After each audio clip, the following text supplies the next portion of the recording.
Ok, pessoal? Então, em resumo, né, na questão aqui quanto ao tipo penal dessa questão, denunciação caluniosa, artigo 339, tá? Crime comum especial, crime comum, qualquer pessoa pode praticar. Crime simples ou complexo, crime complexo, tutela dois bens jurídicos, né? Honra e a credibilidade da justiça. E tipo subjetivo, apenas dolo direto, porque exige certeza e não a mera dúvida, né? Certeza de que o réu, de que a pessoa acusada é inocente, não a mera dúvida, eu acho que não é. Se o sujeito comprova que tinha dúvida se ele era ou não era, não tem denunciação caluniosa. É preciso ter vontade e consciência. Né? Repito, né? Consciência, sempre que você ouvir essa palavra consciência do direito penal, quer dizer, né? Conhecer a realidade, né? Conhecer a realidade. Eu sei que a pessoa, na realidade, é inocente, mesmo assim eu estou tentando prejudicá-la. E vontade, né? É o elemento volitivo, né? É querer causar prejuízos tanto à credibilidade da justiça quanto ao bem jurídico. Honra. Crime formal ou material? E agora? É um crime material. Por que é material, pessoal? Porque o crime fala aí, ó, dar causa. É preciso aqui, portanto, que o inquérito seja efetivamente instaurado, que o processo seja efetivamente realizado. Se você vai até a delegacia registrar o BO e o próprio delegado fica em dúvida, não acredita muito no que você fala e não instaura o inquérito policial, não vai haver denunciação caluniosa. Por quê? Porque você, quer dizer, não vai haver denunciação caluniosa consumada, né? Porque você não conseguiu efetivamente dar causa à instauração do inquérito. Portanto, se o delegado desconfia e não registra, não abre o inquérito, você pode responder por denunciação caluniosa, mas na modalidade tentada, porque é um crime material. Ok? Material exige a efetiva instauração do inquérito policial ou da denúncia. Se o sujeito vai lá e não consegue convencer o delegado, ele pode, né? Você pode ser processado por denunciação caluniosa, mas na modalidade tentada. Tentativa, sim, admite, tanto que é um crime material admite tentativa, né? Você foi lá, tentou, né, inventar uma história, não colou e o inquérito não foi instaurado. Beleza, você vai responder por denunciação caluniosa tentada. Questão 2. O advogado do acusado de um crime de estupro instrui a testemunha por ele arrolada a mentir. Pessoal, crime de falso testemunho que está previsto ali no 342 do Código Penal. Falso testemunho. Fazer afirmação falsa, negar ou calar a verdade, como testemunha, perito, contador. Perceba. O crime de falso testemunho é um crime, quanto ao sujeito ativo, é um crime próprio ou especial, porque não é qualquer pessoa que pode praticar esse delito, né? Só testemunha, só perito, só contador, não é qualquer pessoa. Beleza. Agora, o advogado não é a testemunha, ele instruiu a testemunha a mentir. A gente viu que o crime de falso testemunho é um crime de mão própria. O que é um crime de mão própria? É aquele que não admite coautoria. É aquele em que apenas o próprio sujeito pode praticar com as próprias mãos. Por isso que fala crime de mão própria. Peraí, eu tenho como mentir por outra pessoa em juízo? Não tem como eu mentir no lugar da testemunha. Só a própria testemunha pode mentir por si só, né? Crime de mão própria é aquele em que apenas o próprio sujeito pode realizar com as próprias mãos, pode realizar de per si, não admite coautoria, não tem como eu mentir por outra pessoa. A mentira é algo que apenas a própria pessoa pode contar. Agora, eu posso instigar uma pessoa a mentir? Posso. Só que nesse caso eu não vou responder por coautoria, eu não vou ser coautor do falso testemunho. A testemunha que mentiu, ela é autora do falso testemunho, lembram? Coautoria, autoria, executar a conduta prevista no tipo penal. Mentir. Quem mentiu foi a testemunha, ela responde por falso testemunho. E o advogado que instruiu ela a mentir? ele não praticou o tipo penal, a conduta nuclear, o verbo. Por quê? Porque só quem pode mentir é a própria testemunha. Mas ele auxiliou a testemunha a mentir, ele instigou, ele induziu a testemunha a mentir. Logo, ele foi partícipe. Então, anotem isso. Crimes de mão própria não admitem coautoria, mas admitem participação. É o caso do falso testemunho. Eu não posso ser coautor da mentira, porque só quem pode mentir é a própria testemunha. Mas eu, no momento em que induzi ela a mentir, eu sou partícipe do crime de falso testemunho. Só que diz aqui, né? Quando descoberta a mentira, antes da sentença, se retrata, dizendo a verdade, e que foi o advogado quem a orientou a mentir. Meus amigos, tem uma outra consequência interessante aqui, ó. Vamos dar uma aprofundada, né? No caso de autoria e participação, vocês lembram lá do direito civil, o princípio da gravitação jurídica? Lembram o que é isso? O que é o princípio da gravitação jurídica? Gravitação jurídica. O acessório segue o principal. O acessório segue. Você compra um carro, será que vem o pneu junto ou não? Um carro sem pneu serve para quê? Então, o acessório, o pneu, segue o principal, o carro, né? A mesma coisa, a mesma lógica a gente tem aqui em termos de autoria e participação. O acessório, o partícipe, segue o principal. Se o autor é absolvido, necessariamente o partícipe tem que ser absolvido. Porque se não tem crime para o autor, não pode ter crime para o partícipe. Se a testemunha for absolvida, o advogado, de todo modo, vai ter que ser absolvido nesse caso aqui. Então, uma das causas que você vê aí no 342, também é uma escusa absolutória, uma outra escusa absolutória.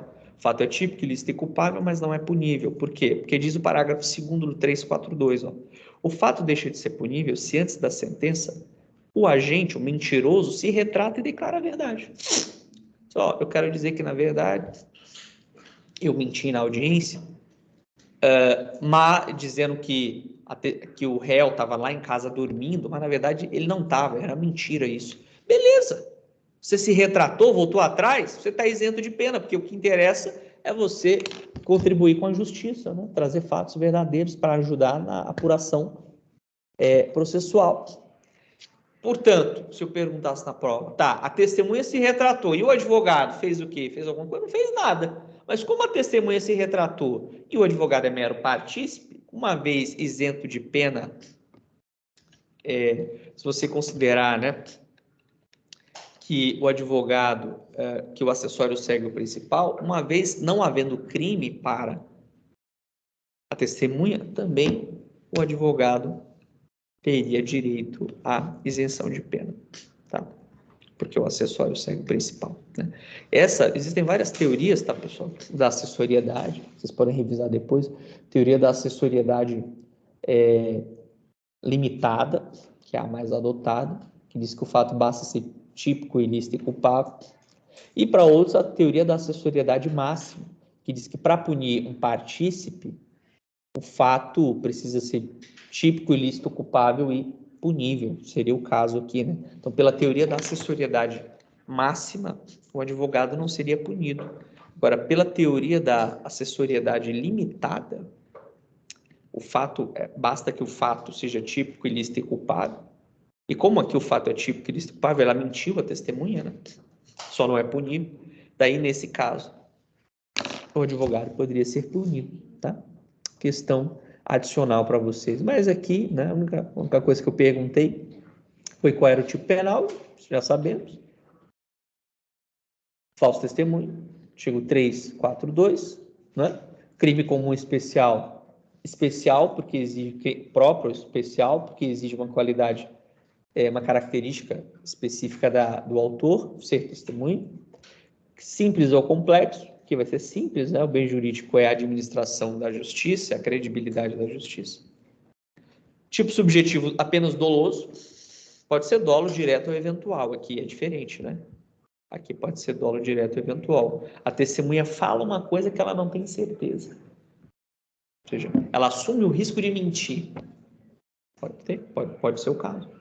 Eu não sei se é verdade, não sei se é mentira, se o cara Dizem para você viu o momento em que você viu se era essa pessoa que atirou na vítima? Aí ela pensa, putz, eu não tenho certeza se foi ele ou não, mas eu quero muito que seja ele. Quero que esse cara vá preso. Na dúvida, vou dizer que foi ele. A gente não viu? Dolo eventual é dúvida. Dolo direto é certeza.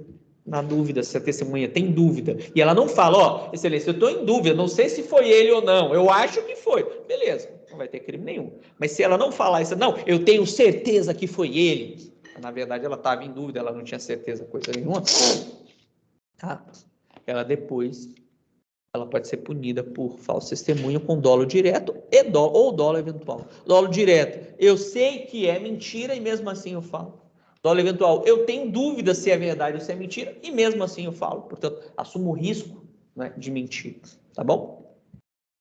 Crime formal ou material? Fazer afirmação falsa. Material no sentido de que é preciso que efetivamente isto chegue ao conhecimento do juiz, né?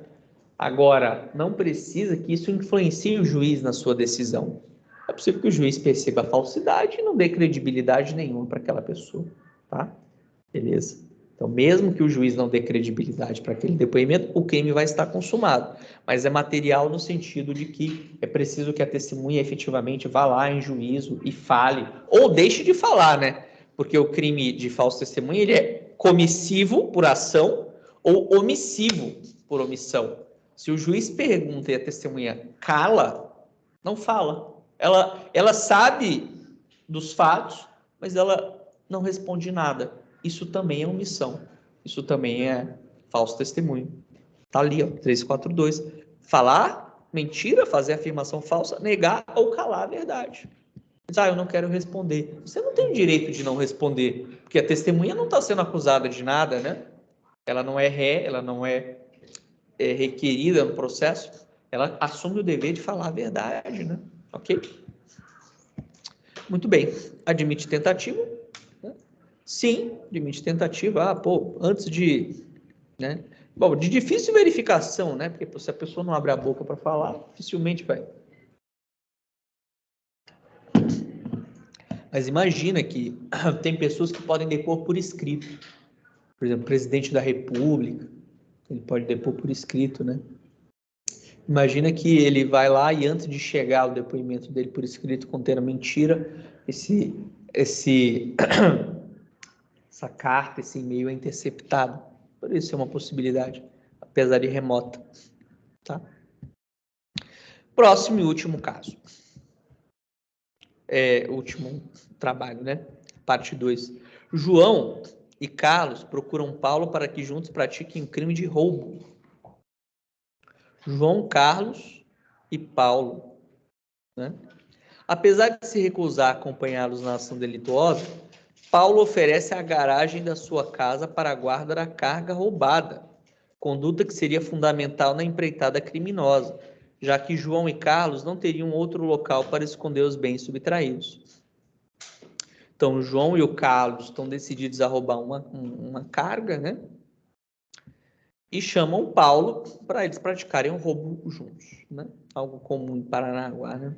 Apesar de se recusar a acompanhá-los na ação delituosa, Paulo oferece a sua garagem. Muito bem. Apenas por terem conseguido o acordo com Paulo, João e Carlos operam a subtração. Ao chegarem à casa de Paulo, este lhes informa que a garagem estava ocupada naquele momento e não poderia mais ser utilizada. Assim, o trio que dividiria os lucros procura o vizinho Pedro.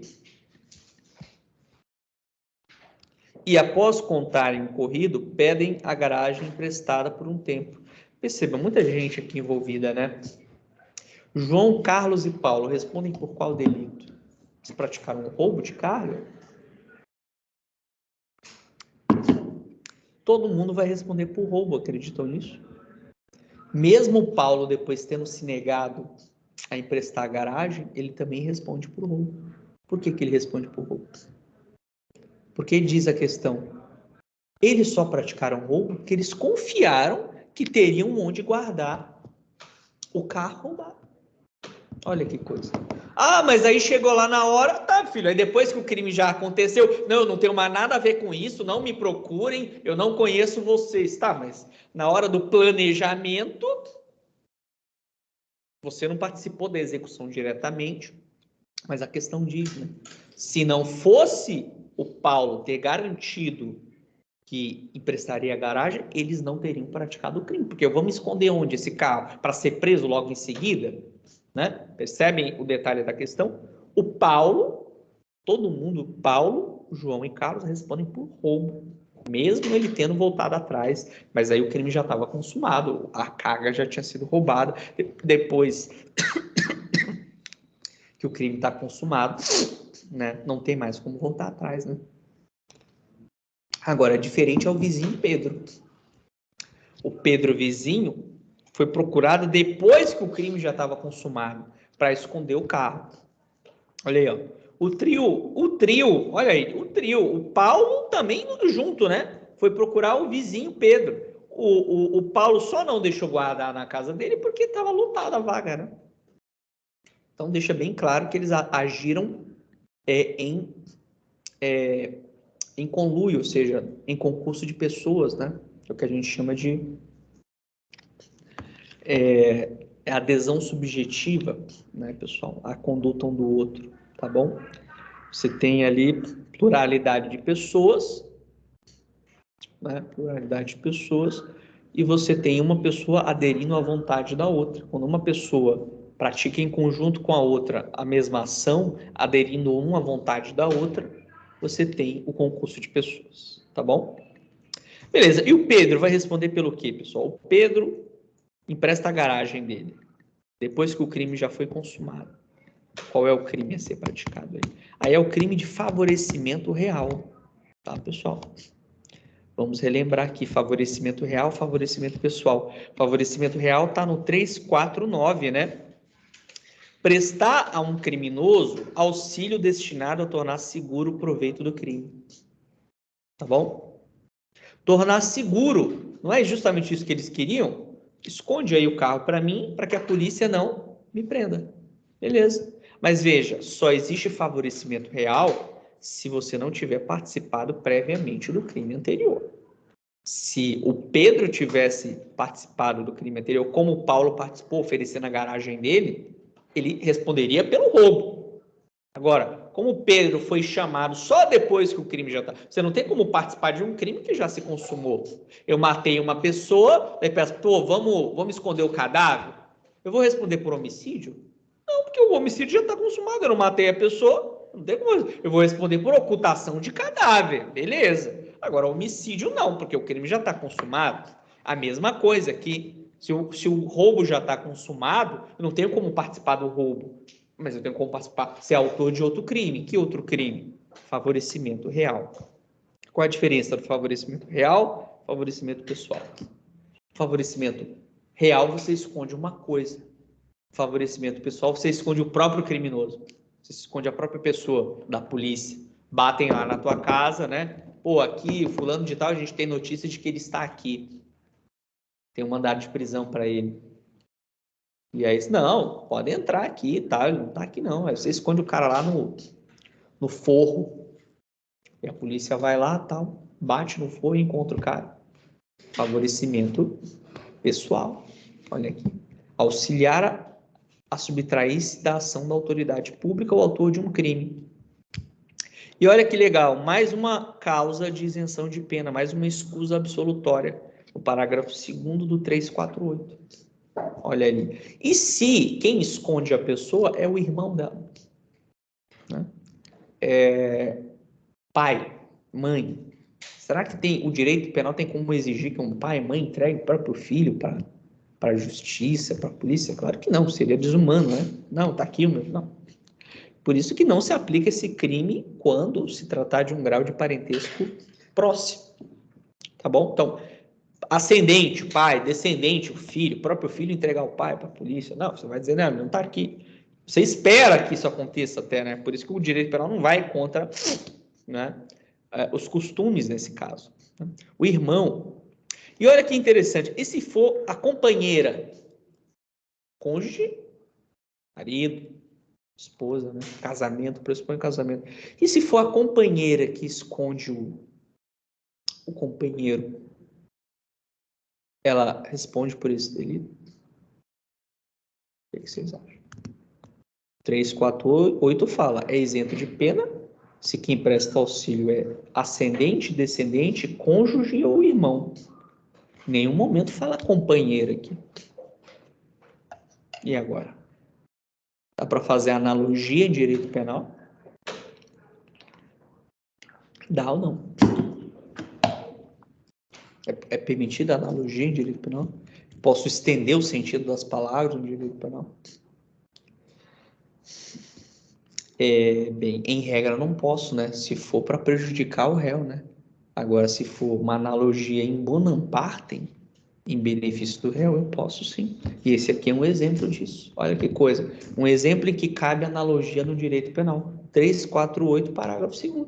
Apesar de não dizer aqui, falar em cônjuge, você pode também acrescentar o sentido equivalente de companheiro, já que, né, são até equiparados pela Constituição, né, o casamento e a união estável. E se for para beneficiar o réu, é possível fazer. Não seria possível se aqui dissesse aumenta-se a pena se for cônjuge. Aí você não poderia aumentar para o companheiro, porque você está fazendo uma analogia em prejuízo do réu. Agora, como é uma causa de isenção de pena, né? Quem presta o auxílio é ascendente, descendente, cônjuge. Tá, beleza. O cônjuge, mas você insere aí também.